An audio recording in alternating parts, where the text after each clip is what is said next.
That's rule 150. We can also consider a different rule. This is, for example, rule 105. Of course, because there's 256 possible F rules, right? We're going to run out of them eventually. There's a numbering system that people have invented, and so usually when someone says rule 105, you can actually figure out exactly what that lookup table will appear as. Here's rule 90. You start to see some of these triangular patterns are quite familiar, right? The ways in which these triangles interact with each other.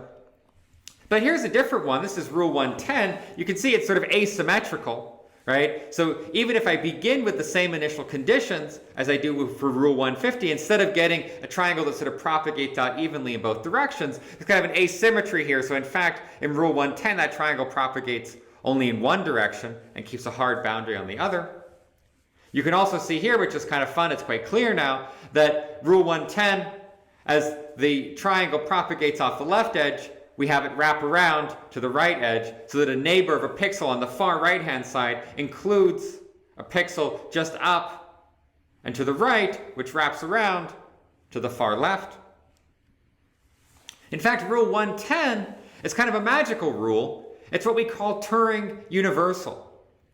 I've just put up the lookup table at the top there, the 8 possible things that could happen given a particular cell that you're wondering what its state is going to be. Rule 110 is interesting because it turns out that it can compute any possible function. It's actually equivalent to a computer, to a piece of Python code. So how does that work? How does that make sense?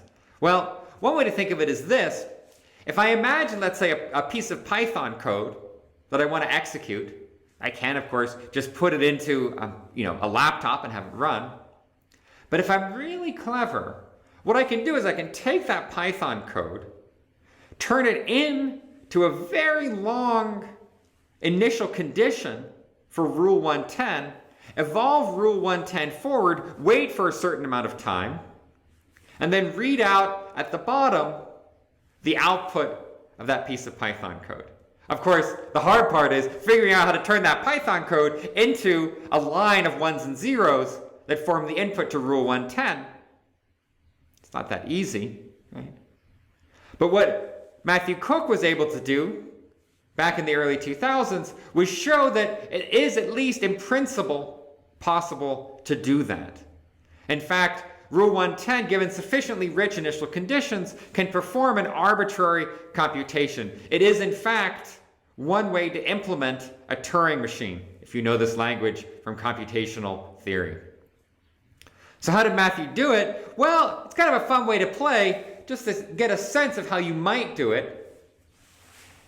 Here are two examples of how rule 110 behaves, okay, given a particular set of initial conditions. What you can see here, and let's just focus on the left panel, is all these different structures, that appear. You have what are called gliders. So if you look at that sort of polka dot point, or that polka dot strip there, Cook called this an A4 glider, and when an A4 glider meets what he called an E-bar glider, which is a much more complicated pattern that propagates to the left, the A4 glider and the E-bar glider, depending upon exactly how they collide with each other, can either be absorbed, can change the state of the E-bar glider, and can lead to a re-emission.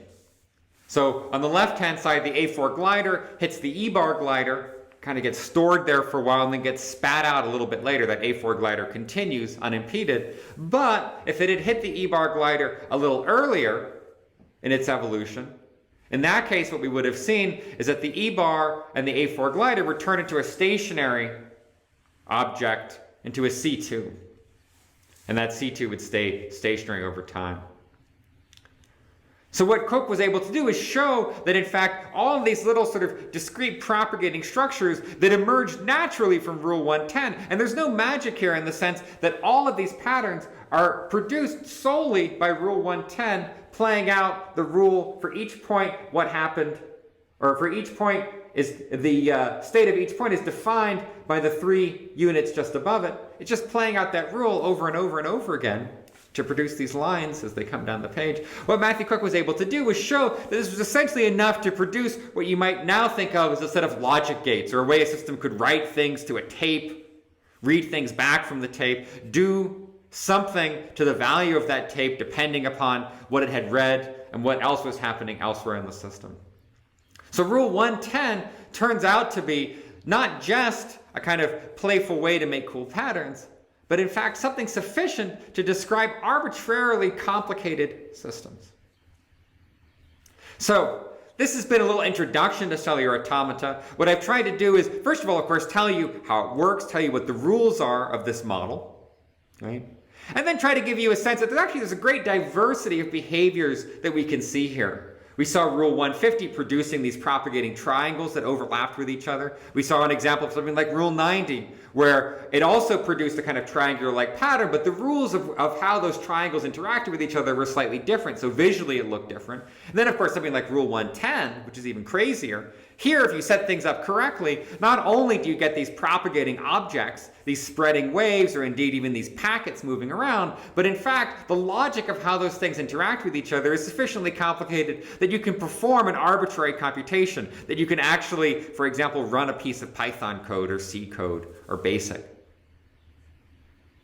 So cellular automata are actually much more complicated than the Markov chains we considered, in part because whereas the Markov chains, the state at one point in time depends solely upon n states just previous, here, in fact, if you look far enough back in time, the value of any particular point is influenced by a huge number of inputs from arbitrarily far away. So the cellular automata, even though it has the same forgetfulness as the Markov chain, and even though the rules themselves are incredibly simple, the fact that the one-dimensional line that these rules operate on can be arbitrarily long means that it will turn out, a new kind of problem for how to describe the system. And in particular, a new kind of problem when we come to renormalize the system.